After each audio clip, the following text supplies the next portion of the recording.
It happens mid-sentence. You're talking to someone. Maybe your wife, maybe your mother, maybe a nurse whose name you never learned.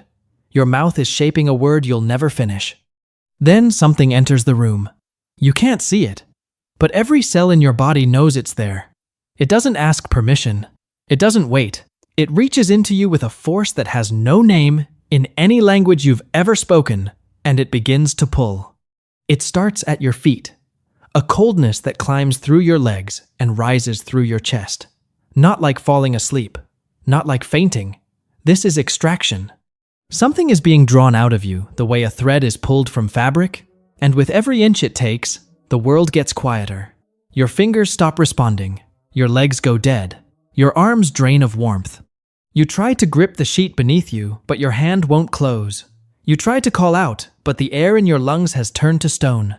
The room blurs. The ceiling stretches. The beeping of the monitor slows until each pulse sounds like a drum echoing in an empty valley. Then the last beat plays.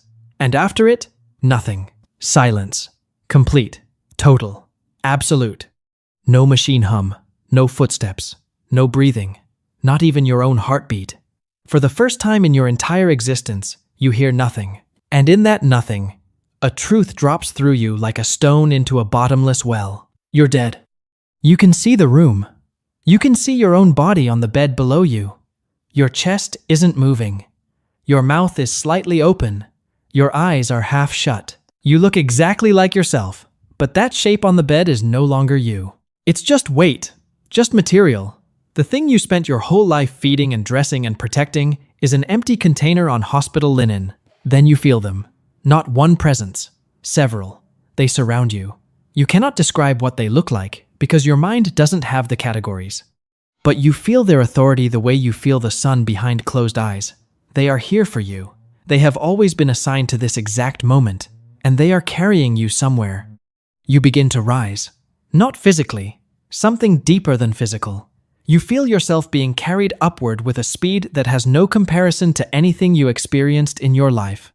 You pass through layers of existence you never knew were there, and at each threshold, you feel a pause, a gate, a boundary. At each one, a declaration is made about you, not by you, about you. Your name, your deeds, the truth of how you lived. You realize that the reputation you built on Earth means nothing here. The only currency that matters now is what you did when no one was watching. Then you are brought back down, returned. Not to the hospital room, to your body, but the body has been moved. You feel the closeness of Earth around you, and you understand where you are. But before the ground closes over you, there is still a journey left above. You are brought to a quiet room, clean tiles, running water, the scent of camphor. You recognize what is about to happen, because you've done this for others. You stood in rooms like this. You poured water over the bodies of people you loved and recited what you were taught to recite. You always thought of it as a duty. Now you understand it was a rehearsal. Every body you ever washed was your own body waiting for its turn. A man steps forward and rolls up his sleeves. He begins with your right side, just as the tradition commands. Then the parts you used to make wudu, your face, your arms, your head, your feet. The same way you washed for prayer, except now someone is doing it for you for the last time. Every drop of water that crosses your skin carries weight. Not physical weight, moral weight. It feels like a page turning, like the water is reading you, chapter by chapter, while the record underneath remains permanent and untouched. These men don't know your secrets. They don't know about the prayers you skipped when you were too lazy to stand. They don't know about the money that wasn't entirely clean. They don't know about the night you almost crossed a line, and the only reason you didn't was because someone knocked on the door. Not because you were strong, because you got lucky. But the ones who carried you upward know everything, every detail, filed, sealed, waiting. They wrap you in white cloth. 3 pieces. No pockets, no logos, no watch, no wallet. Nothing you spent your life accumulating comes with you. Not the car, not the house. Not the title on your business card, not the savings account you checked every Sunday. You are wrapped in the same simple fabric as the poorest man who ever lived and the richest king who ever ruled. Death does not do upgrades. They carry you out. Dozens of hands reach forward to help lift the wooden frame. People you worked with, Neighbors you barely acknowledged. A man you argued with years ago, over something so petty you can't even remember what it was. He's here, carrying you. You never made it right with him. You always meant to. Next week, next month. There was always going to be another chance. The prayer begins. Rows of people standing in silence. No bowing, no prostration, just standing, asking for your mercy. Some are weeping. Others are already distracted, thinking about dinner, about traffic, about deadlines. You want to shake them. This is real. This is the only thing that has ever been real. Everything else you worry about is noise, but your voice belongs to a world that can no longer hear you. Someone in the back row checks their phone. You know them, and you know with sickening clarity that you did the exact same thing at someone else's funeral, more than once. They carry you to the grave. The sun is out, birds are singing, children are playing on a nearby sidewalk. The world is offensively beautiful for a day like this. Life doesn't slow down for your death. It doesn't even notice. They lower you in. The ground is cool and close. The boards settle above you. Someone drops the first handful of soil. It hits the wood with a hollow sound that echoes through your entire being.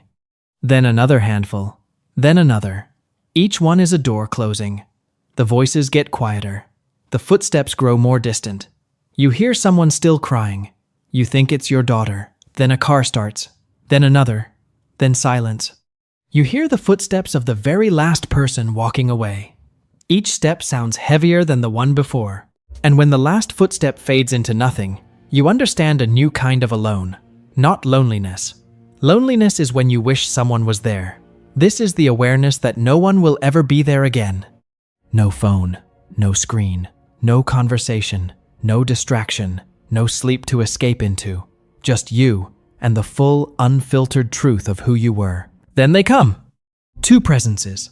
They settle beside you with an authority that makes the extraction of your soul feel gentle by comparison. They are not here to comfort you. They are not here to punish you. They are here to ask. And what they ask will determine everything that comes next. The first question forms, not in a language you hear with ears.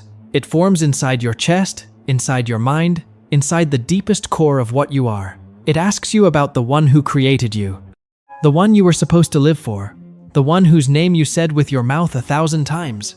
The question doesn't care what you said. It asks what you knew in your heart. And you discover in this moment that you cannot lie. Not here. The words either come from your soul with certainty, or they don't come at all. The second question follows. It asks about how you lived, the path you claimed to follow, not the label you carried, not the identity you posted online, the actual way you walked through your days. The choices you made at 2 a.m. when no one would ever find out.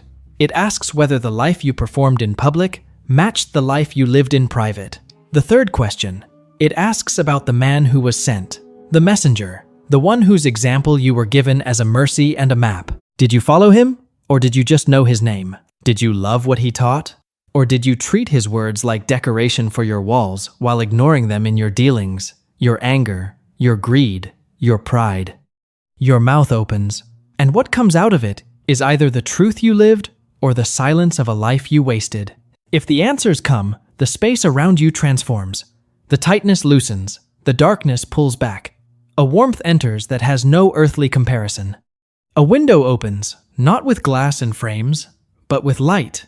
And what you see through it is something your eyes were never built to process.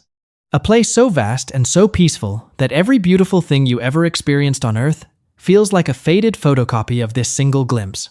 And a voice, not heard but felt, tells you to rest. Sleep the way a bride sleeps the night before her wedding. In peace, in anticipation, in certainty that what is coming is more than you ever dared to hope for. But if the answers don't come, if your mouth opens and nothing is there, if the life you lived left you with nothing to say in the only courtroom that matters, then the space responds differently. It tightens, it presses, and a different window opens. And what you see through it makes every fear you ever felt on earth feel like a child's worry. And the world above moves on. Your wife changes her phone wallpaper after a few months. Your desk at work is cleared by Friday. Your children mention you less, not from cruelty, but because the living cannot stop. The shoes you just bought are given to a stranger. The argument you were winning doesn't matter. The grudge you were holding dissolves because the only person still carrying it is 6 feet underground. You had time. You had so much time. Mornings and evenings and long quiet afternoons where you could have turned back. You could have said sorry. You could have pressed your forehead to the ground and meant it. You could have picked up the phone and healed what was broken. You could have been honest when it would have cost you something. You had 1,000 chances, and you spent most of them assuming there would always be one more. There won't be one more. This is it. This is the space between what you were given and what you did with it. And it stretches out in front of you now, quiet and permanent, and waiting for the only verdict that was ever going to matter.